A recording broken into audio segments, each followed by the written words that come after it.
What's up, gamers? I am making a video that's like a part two of so last time I made a video that was things that were American, I realized, right? So this time we're going in reverse, and the list is not actually that long, but I don't know. It's not a series. Like, don't get ready for it to be a series, but you know what I mean. Yeah, there's some things that I realized um, recently that they're really Korean. And again, I'm not putting things that are very obviously like very Korean things on the list because I think everybody kind of talks about those anyway. I don't know, can't even think of it. I'm just like, my brain is like, oh yeah, like kimchi, that's so Korean. But you know what I mean, right? Like, there's things that people are always like, oh, this is like very Korean. And like, there's certain things that like when you see it, you're like, that looks very Korean. But like, that's not what we're talking about today. We're talking about things that like came to my mind after talking to people or like whatever, you know, things that like I had like a little ding moment that I was like, wow, that is just really Korean. I just didn't even like, I just rolled with it, I guess. So, um, the first one is like they're not in any particular order, and like some of them are negative, some of them are like just kind of things. Okay, so the first one is trusting your brakes 100%. uh Now I'm going to clarify what I mean by that. I mean, like, Korean cars, like, I don't know what people's maintenance habits are on their cars, but I feel like people get like, they must get brake tune ups quite frequently because like everybody will like stop their car on a dime in like the way that like an American would uh like, people would laugh at you for driving that way. Like, if you just waited till the last minute to brake, or like if you're like tailgating people, like, people would look at you like, why are you driving like that? Did you just learn how to drive? But like here, I think people have like a lot, like a big sense of like faith in their brakes, man. Like, I feel like people don't think that their brakes will not work, and they're just like, you hit them, the car will stop. So like, and it's funny because like when it rains, like, people are not afraid of like hydroplaning. They're not afraid of tailgating people. Like, I would be paranoid that I'm gonna like smash someone's rear end if I'm like right behind them and then they stop and then I have to stop. Like, that would just make me panic. Like, I could not. Like, sometimes if I ride the inner city bus, I guess the not inner city bus too, but just like when I'm riding a bus that in the front seat, like I'm in the seat that's like closest to the like window of the windshield, and you can just see how close the bus is driving to the car in front of you. It's like really stressful for me, and I'm just like, yeah, like, I've gotten to the point where if I am in that seat, I just kind of don't pay attention. I just assume that we're not going to get in an accident because we usually don't. We have before though. I was in one bus accident in Korea. It was a really small one, but it wasn't that bad because we hit a bongo, like the little flatbed truck dudes. And yeah, I think because the bus and the bongo were pretty sturdy, nothing like super bad happened. It kind of was just like, that kind of sucks. But we, like, everyone was late or were, thought they were about to be late to work. So they were just like, come on, we have to go. Stop talking to that guy. So, like, yeah, trusting your brakes is number one. And I think what trusting your brakes boils down to is like impatience, and like I feel like a lot of people in Korea are very like gupe, like they're very like, let's do it, let's do it, let's do it. Because my dad is like that too. Like, my dad's not Korean, obviously, but like my dad is like that too. And I don't personally get it because I think I'm more of a like a casual, like, okay, like, I don't want to waste time, but I also like am not in a huge hurry. But when I am in a hurry, I'm like very easily angry. Like me being in a hurry and then someone blocking me will like very much piss me off. So I do kind of get it, because like, no, hurry up, do it. Um, but yeah, I think like impatience has to do with the way that people like drive on their brakes, because yeah. But one thing that has happened recently is they've made a new law about like driving through a crosswalk when there's people in it and you can't do it anymore, and it has made the street a little bit better. So maybe if we can get people to stop driving on the sidewalk, we'll be great, but not yet. But yeah, that's number one. And then number two is I feel like this was a little what is that, pessimistic or whatever, but I've seen it, and it's I think it's okay. Let me just explain. Okay, so number two is like having like fake jong with coworkers or other employees, and I don't mean like during work, because I think like every country is like that, right? Like in America, if you have coworkers that you don't really like, you kind of like pretend to like them during work hours. But the thing that I'm talking about is like you have to pretend even when work is over. And the reason you have to pretend after work is over is because they will like have huishicks, or like people feel obligated that if they're not showing friendship to their other coworkers, that their coworkers will think negatively of them. And then like a lot of people have like a lot of stress at work or after work or about work, because like I think you're like kind of gaslit into like pretending to be people's like friend, and like even like sometimes like get them gifts. I mean, I know like for schools it's kind of like you can't do it because of like bribery or whatever, but like I feel like there's a lot of people who like there's not like off the clock culture in Korea. Like I feel like in America, or at least I can't speak for all of America, but I can speak for like people that I know that like work together with other people. I don't know anyone who's like self-employed, but anyway, yeah. Like when you're off the clock, like if there's somebody like you don't like at work, you can just easily just like ignore them. Like I think in American culture, you're like expected to be polite during work, but that's it. Like you don't really have to ever interact with that person at all outside of work, and like interacting with people outside of work is your choice. It's like, oh, these are the people that I want to hang out with. Like I get along with these people at work, so I'm hanging out with them. Or like I feel like you would again, like you wouldn't have a huishik with the boss too, because most people probably bond at work over not liking their boss usually, or even if they do like their boss, they're not gonna like invite that person because then it's awkward. And like that's what I feel like everybody's feeling like here is like you're having this awkward situation if the boss is there or not, just because you feel like everybody is really like it's important that they don't feel bad that you potentially don't like them or like whatever. But like I feel like people just have like a lot of like animosity toward each other because of that.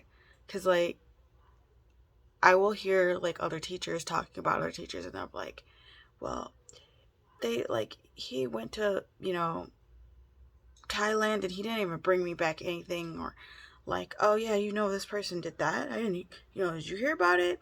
Or like, oh yeah, like, and even like sometimes I feel like sometimes like my coworkers right now, like they will have like their own like group dinner or coffee, and then they don't invite me, but then like I hear them talking about it, so I know that it happened.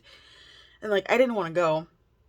Like definitely if they invited me, I probably decline unless they like I feel like the first time I will go because I don't want you to feel like, oh, I hate you guys, like I'm not gonna meet you.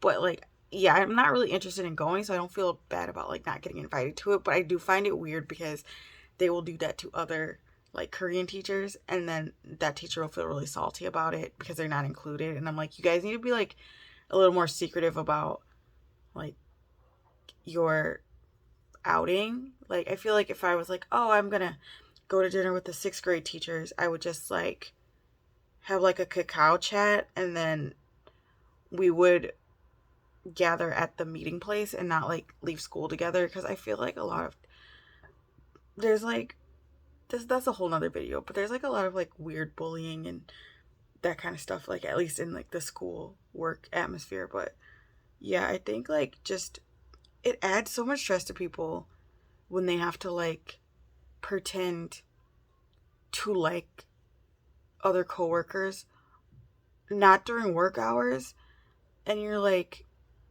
drinking with them, and it like feels like you're wasting your time and your money to be with these people that you don't want to be with. Like, they're not your friends, but you feel obligated to do it because you feel like it looks bad on you at your job if you don't do it, unless you have some kind of good excuse, like, oh, I have children, I need to go home or something. Like,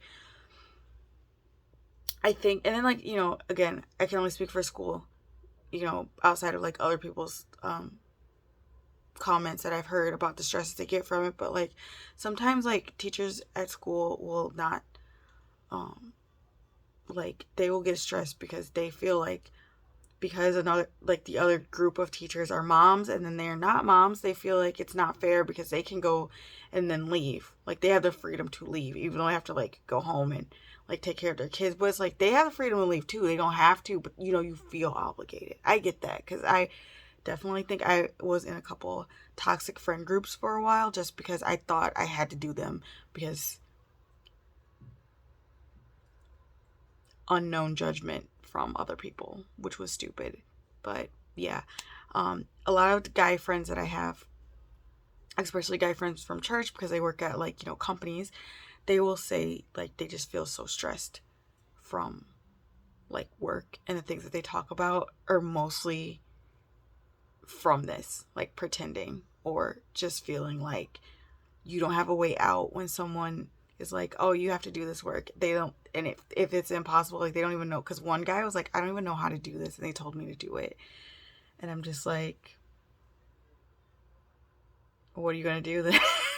Like, I feel like it makes, like, there's an atmosphere that makes you not want to ask for help, and like just a lot of things. So yeah, I don't know. I feel like work culture is its own video, but yeah, I didn't realize that faking it after work was a thing. I was kind of like, oh yeah, it's the same as America, because you fake it at work all the time. But I was like, wait a minute, you're like faking it all day potentially sometimes. So yeah, that I didn't realize, but it's like very Korean, like, and again, it applies to other countries too. But that I was like, that's really Korean that you have to like you're doing this or you feel obligated to do it. But yeah, work life balance and work culture really needs to change everywhere. But we're in a recession, so yeah, what can you do? Okay, number 3 is dessert trends, specifically dessert trends, because I feel like Americans have like trends that are based off of like clothing or music or whatever, and like Korea definitely has those trends too. Like, I think Korea is like the queen of trends. Like, if there's a trend, like, yeah, it's gonna go around like the common cold, like throughout Korea. Like, people love trends here. But the thing that is very Korean is like dessert trends. Like, I know in one of the videos before I talked about like food trends.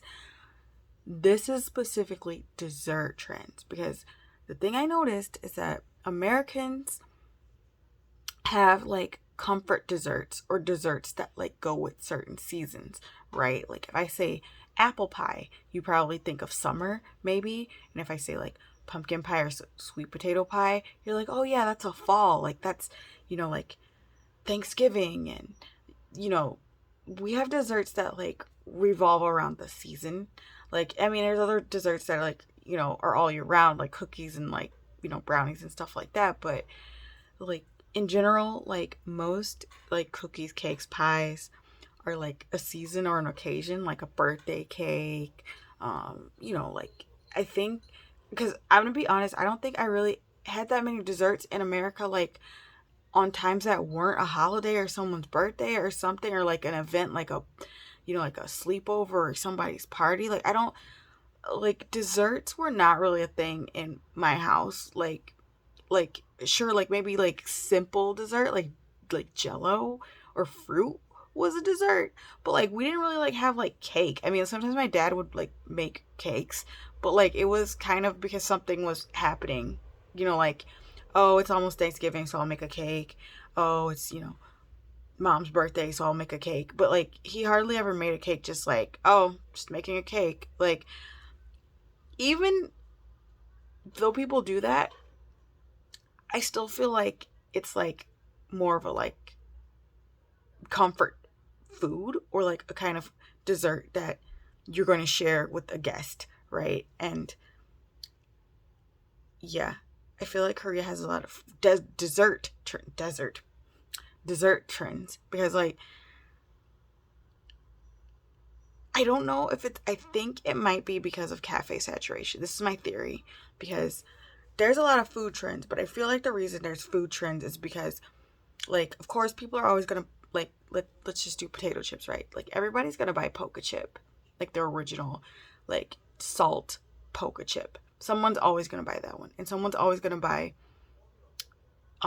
like the onion one. But they have to keep making new flavors, or like a flavor that's like on trend, so that the customer that wasn't just like they're like, oh, this is my favorite snack, it's like, oh, intrigued, and they buy it. Like I think there's this like element of FOMO, because sometimes there's something that's really really really popular, and then they'll just like stop making it to like let people know, like, we aren't threatening you, it actually is FOMO, like if you don't get it, it's gonna be gone. Because, and then they don't even tell you like the like gigan of like how long it's gonna exist. They just are like, oh yeah, it's like limited or whatever, and then it's gone, right? So like even things that are very popular, like the like the sour lemon soju came out, and like it was like going off the shelves everywhere. Like every place had it, everybody was buying it, like they were making money from it, and then they just stopped making that one. And I was like, why would you stop? Like, why not make it a permanent? But then they couldn't make it a permanent because it was like a collaboration with another like brand, or like not another brand, but like they're probably the same parent company, but you know what I mean? It was like another snack, and it had its name on the drink, so like they couldn't really keep it going. But then you would think they would like maybe just make it a generic like sour lemon, like if, let's just say they made like, oh, we made like Maichu soju, right? And it was like grape flavor. And then after the time was up on that little promotion period, they could just be like, oh, now it's like juicy grape or something. Like it doesn't have to be like the snack name. But anyway, like I really hate it. I really hate how they just like make something, and like you'll get a snack and you're like, this is awesome, I love it. And then you're like, well, I have to go to the store and just like buy a whole bunch of it and stock up on it because it's gonna be gone. And then you're just like slowly like savoring this whatever it is you got, because they're gonna go away. And like I think my theory is that the reason there's dessert trends is kind of the same reason, because there's so many cafes in Korea.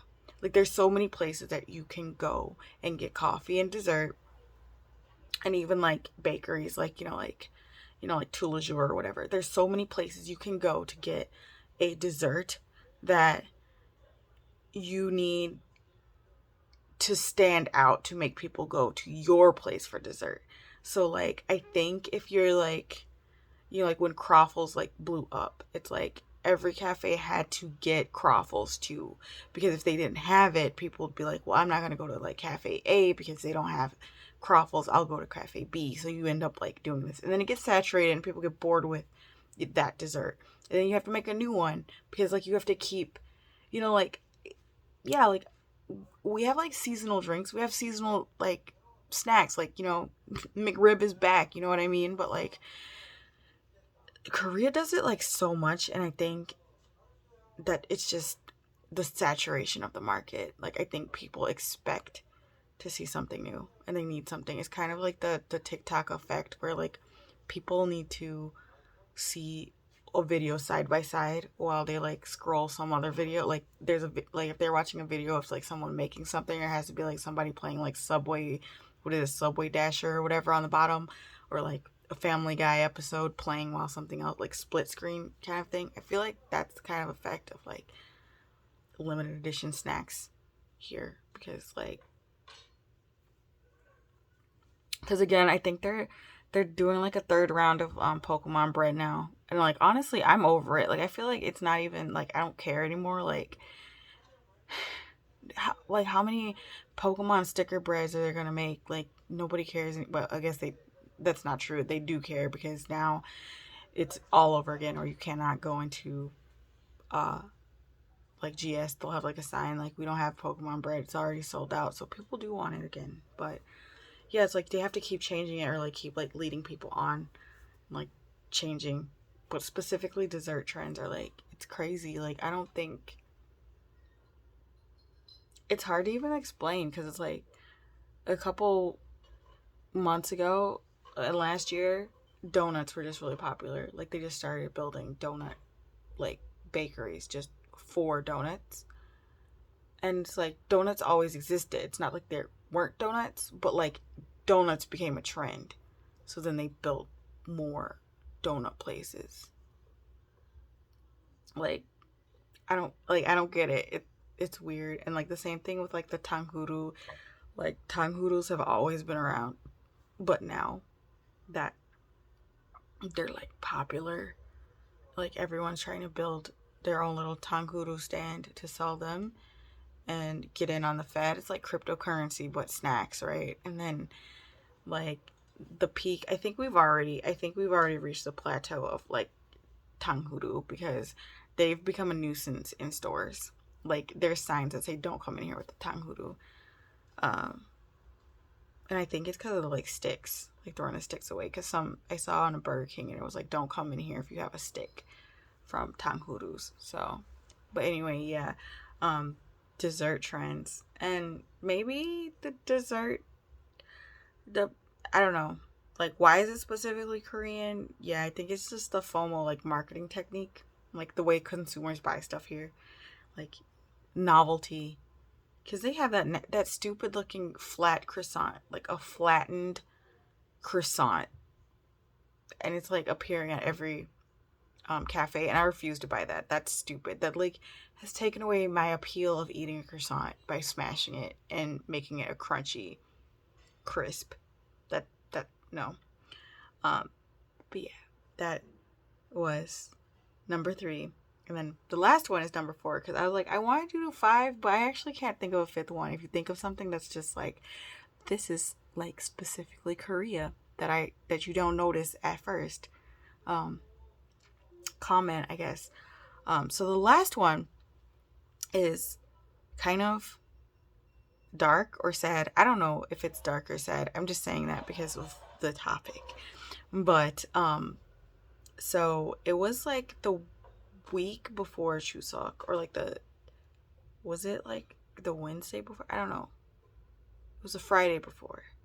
And like I was at church actually, and um they mentioned that the difference between like European cemeteries and Korean cemeteries and how they're not in town. They're like far away because, you know, like everyone was going to go, you know, like trim graves and stuff during the holidays. So they were talking about it. And yeah, that's a whole nother thing. But I mean, I think this whole thing has to do with like Confucianism, like Yu-Gi-Oh or whatever, that you want the person's grave to be like in a specific place where like the sun shines on it, and like it's not, you know, like there's just so many like I guess traditions about why people like put graves where they put them, like, from the past until now, which is really interesting. Like, I actually want to know more about like Korean funeral culture, but I actually don't know that much about it. So, and it's kind of hard to research because even when I like look at Naver, like if you type it, like if you like there's a lot of like apparently a lot of Korean people don't know either, because you'll like if you type into Naver like 장례식, there will be like people asking like, what do I wear to a funeral? What do I bring to a funeral? Can I drink at the funeral? Like, they have so many questions about it, which, like, as an American, I find it weird because I feel like you just, yeah, like, don't wear red to a funeral. Like, I feel like there's rules that are just, like, pretty obvious to us because we have, I mean, there's a lot of there's a lot of funerals in movies, too, in Korea, too. But, I mean, like, I feel like it's just kind of, like, a part of, like, mainstream culture, like to talk about funerals or whatever. But anyway, um there's no cemeteries in town. Like, if they're in town, they're like on the outskirts. Like, the two times that I've been to a like cemetery in Korea, the ones in this town are like far away. Like, one of them, there's one bus that goes out to it, and when a bus gets out there, it turns around because it's literally like in the, not wilderness, but like the country. Like, it's like out there, like there's nothing there, but that's where it is, right? And I found that so weird when I first saw it, and I didn't think about it though, because like my friend was driving a car, and she was like, oh, I feel so bad, like I don't like being around this, I don't like being near here. And I was like, it's just a cemetery, like it is what it is, right? Like, I don't see why it makes you feel creepy, because like, but the fact that it was like so far away, like, we had to like drive to it, like it wasn't like just in town. And I was like, that is like very weird for me, because like I remember like our campus had a cemetery like in the back, and you could like go, like me and my friend would just go back there and like see who was in there.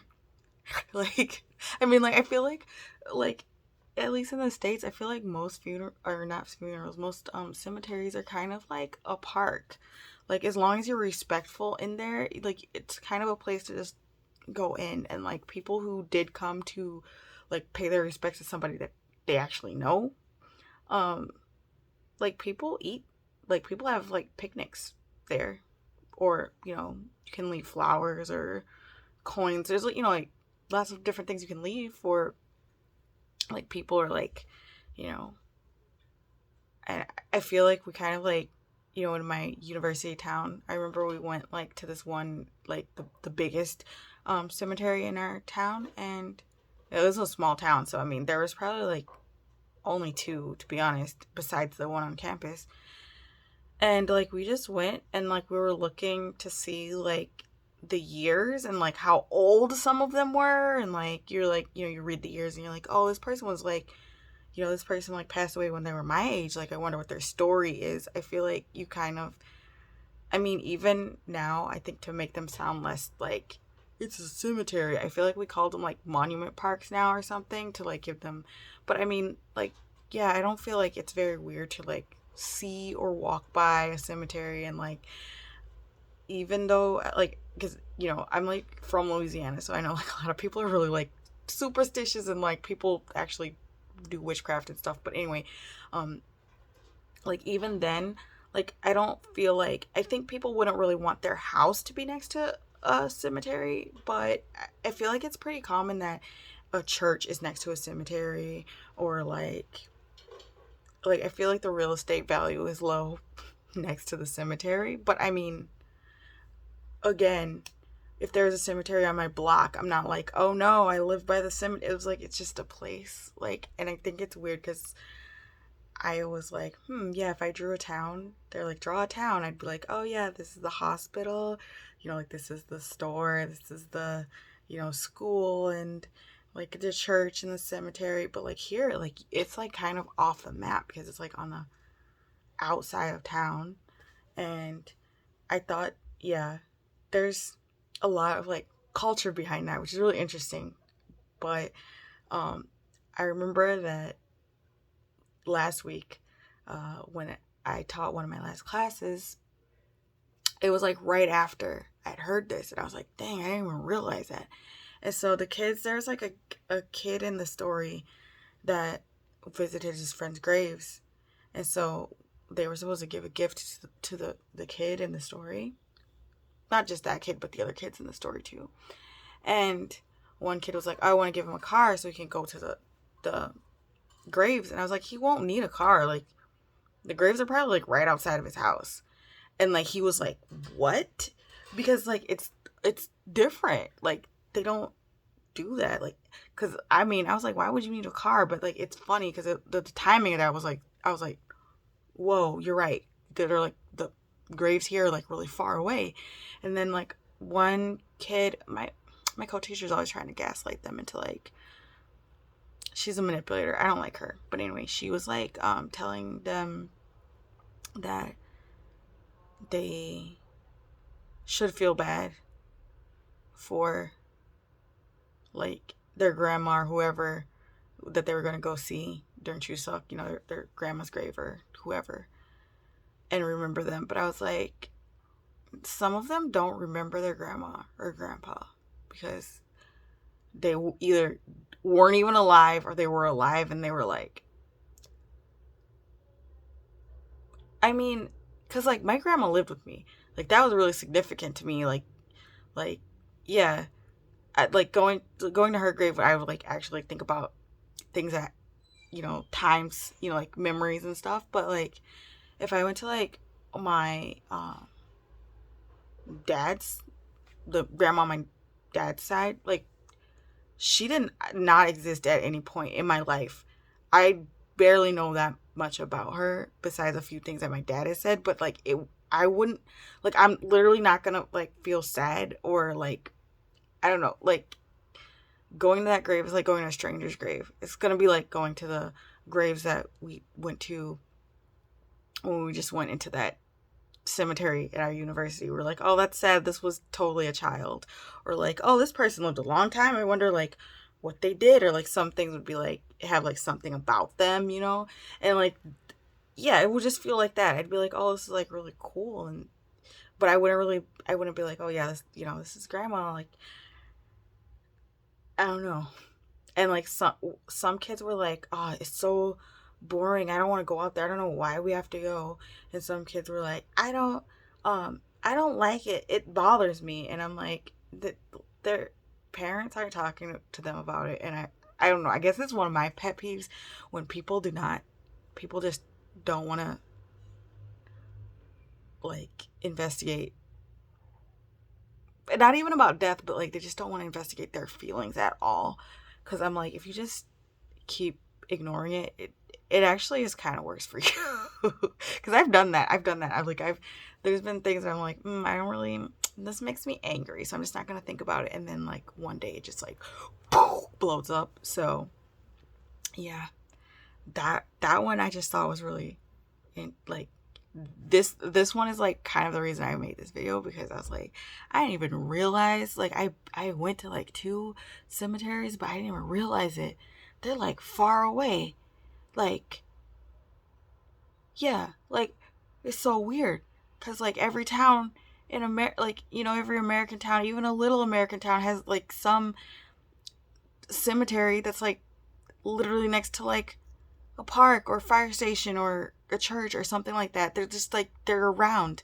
But also like, Korea's real estate is like, there's so much mountains. And then if you put, again, the connotation that people have about cemeteries, if there was like a cemetery in my neighborhood, there'd be like a huge radius of area where nobody would want their house to be, or they wouldn't want to even eat, they wouldn't want to go to a restaurant or anything near there.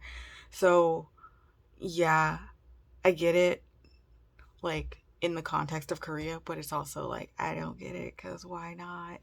But yeah, those are all the things that I realized are very Korean suddenly. Like, you know, yeah. But rambly video, if that's okay. I hope you had your snack. Bring your snack, bring your tea. Every time, bring a snack, bring your tea. If you see the timestamp, like, bring a snack. But yeah, I hopefully am making art with my friend tomorrow.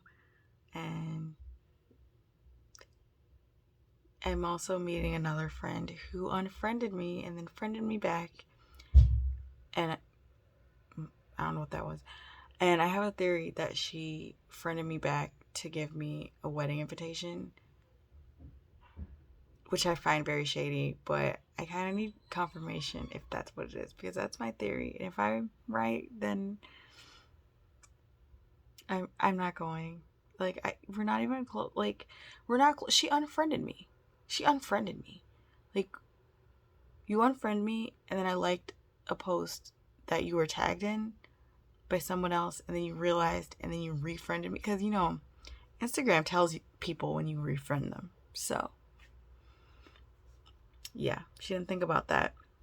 But now she's trying to be very friendly, and she's like not leaving me alone to like hang out. She's like, we need to meet. So if that's right, if that's what it is, yeah, like, let's just laugh together. Let's just laugh about it, because yeah, it's funny. It's actually funny. I'm gonna like count that as funny. But that's all, folks. Have fun tonight or today, whatever it is, because I don't know. Yeah. Happy 3-day weekend, because I have a 3-day weekend, and I heard there's a 3-day weekend, Labor Day or something. I don't know. Don't remember. Anyway, bye.